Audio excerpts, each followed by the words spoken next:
Picture an elder sitting alone at a low wooden table, a small bowl of rice, a little fish, some pickled vegetables, and a cup of green tea in front of her.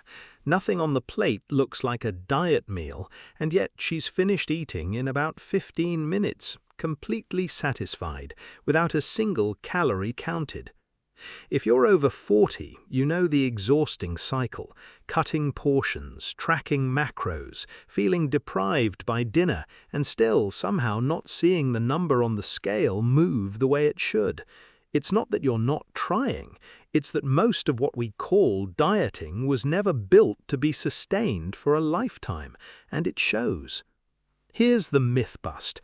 You'd think staying lean into old age requires restriction, smaller plates by force, foods you're not allowed to enjoy, a constant negotiation with hunger. But Japanese elders, many of them decades past the age where Western dieting culture insists it gets harder to stay lean, aren't restricting anything. They're simply eating according to a handful of quiet habits, absorbed so early in life they don't even register as rules anymore. Researchers studying longevity and metabolism have found that it isn't any single food that determines whether weight stays stable over decades. It's the structure around eating itself, the pace, the portions, the rhythm of the day. Diets fail long-term because they fight that structure instead of working with it. So today, I want to walk you through 8 of those quiet eating habits, nothing you'll need to buy, track, or give up entirely, and by the end, you'll understand why so many Japanese elders never needed a diet in the first place. The first habit is Hara hachi, eating until you're 80% full, stopping deliberately before the plate is empty or the stomach feels tight. It's not a rule enforced by willpower in the moment. It's a habit absorbed so early that most elders don't even consciously calculate it. They simply learn over a lifetime what 80% feels like. In the West, we're often trained to finish what's on the plate, taught as children that cleaning it is a form of respect or discipline, but that habit quietly overrides the body's own fullness signals, and those signals take about 20 minutes to catch up with the stomach in the first place. Hara hachi works because it builds in exactly that gap, eating slowly enough and stopping early enough that the body's own enough arrives before the plate does. The second habit is Ichiju sansai, 1 soup, 3 dishes, the traditional structure of a Japanese meal built around small variety rather than a single large portion of one thing. A little rice, a little fish or protein, a couple of small vegetable dishes, and soup, each in a modest bowl rather than one oversized plate. In the West, meals are often centered on one dominant large portion, a big plate of pasta, a large steak, with everything else as an afterthought. Ichiju sansai flips that entirely, and there's a simple mechanical reason it helps. Smaller, varied portions naturally slow eating down, and slower eating gives the body more time to register fullness before overeating has already happened. The third habit is Kuchisabishii awareness, literally lonely mouth, the Japanese recognition that we sometimes reach for food not from hunger, but from boredom, stress, or simply wanting something to do with our hands and mouth. Elders are taught to notice this distinction, gently asking whether they're actually hungry or just unoccupied, rather than eating automatically the moment the urge appears.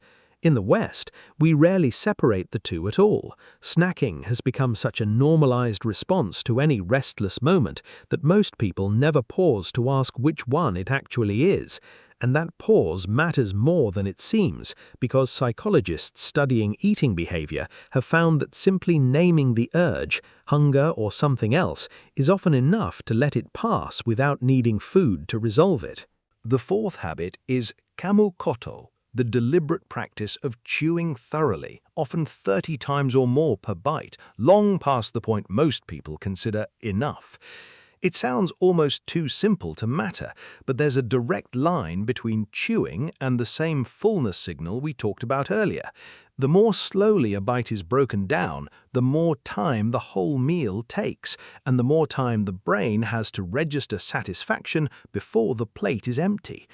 In the West, meals are often eaten quickly, sometimes standing up, sometimes in front of a screen, chewing reduced to whatever's necessary to swallow.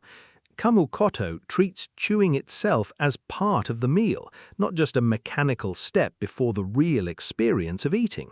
And elders who practice it tend to naturally eat less without ever feeling like they're restricting anything at all. The fifth habit is Shokuji no junban, eating in a specific order, typically vegetables or soup first, then protein, and rice or starch last. It isn't about eliminating any of these foods, only sequencing them deliberately. In the West, meals are usually eaten in whatever order feels natural, often starch-heavy foods first, simply because they're the most immediately satisfying. But there's a simple physiological reason the Japanese order matters. Starting with fiber and protein slows the rate at which sugar from rice or starch enters the bloodstream afterward, softening the kind of sharp spike and crash that often leaves people hungry again within an hour or two, reaching for something more. The sixth habit is the one that quietly touches everything else on this list: small dishware, specifically eating from smaller plates and bowls as simply the cultural default, not a diet strategy.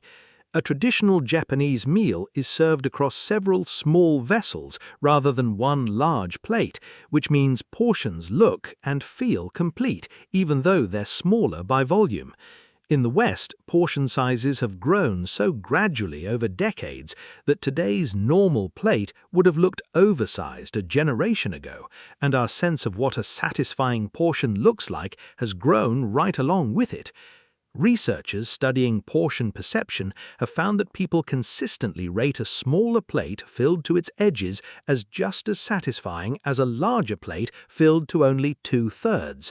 The eye, it turns out, is often more convinced by the plate than the stomach is by the food. The seventh habit is aji no bunsan, spreading flavor across small variety rather than concentrating it in one rich dish. Instead of one heavily seasoned main, a Japanese meal spreads modest flavor across several small dishes, a little salt here, a little sweetness there, a touch of umami elsewhere, so no single food is loud enough to demand a large portion. In the West, meals often center on one intensely flavored dish, and intensity tends to invite excess, since a rich, heavily seasoned food is harder to stop eating once it starts. Spreading flavor thin across many small dishes instead of piling it into one naturally moderates portions without anyone consciously trying to hold back. And the eighth habit, saved for last because it has less to do with food and everything to do with how it's eaten, is kansha, a quiet moment of gratitude before a meal begins, often just a simple phrase spoken softly, acknowledging the food and the people involved in bringing it to the table. It sounds unrelated to weight entirely, but that brief pause does something meaningful. It shifts the body out of a rushed, distracted state and into a calmer one before the first bite is even taken. In the West, meals often begin mid-conversation, mid-scroll, or mid-task, with no clear transition into eating at all. Kansha creates that transition deliberately, and researchers studying mindful eating have found that meals begun in a calm state are eaten more slowly and self-regulated more naturally than meals started while already distracted or rushed. So there it is, 8 small habits, none of them a diet, all of them quietly keeping weight steady across a lifetime.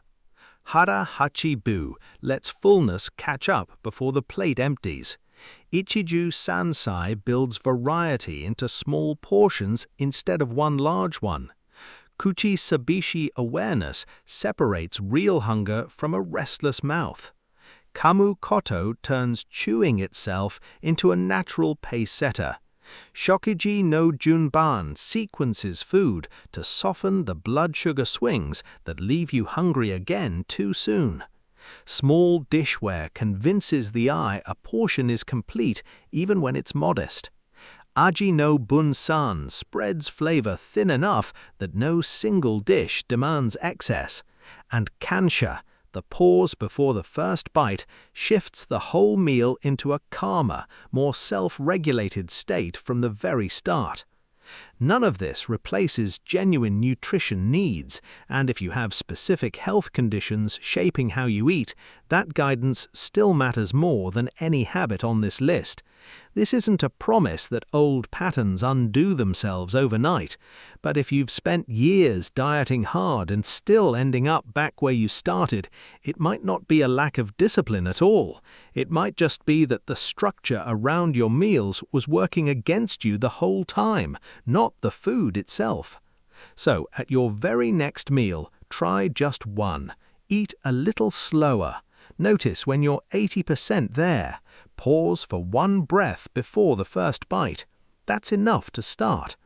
Because staying lean was never really about eating less, it was about eating in a way the body could actually keep up with, one quiet habit at a time. If this gave you something worth trying, there's more like it here, so stick around. I'll see you in the next one.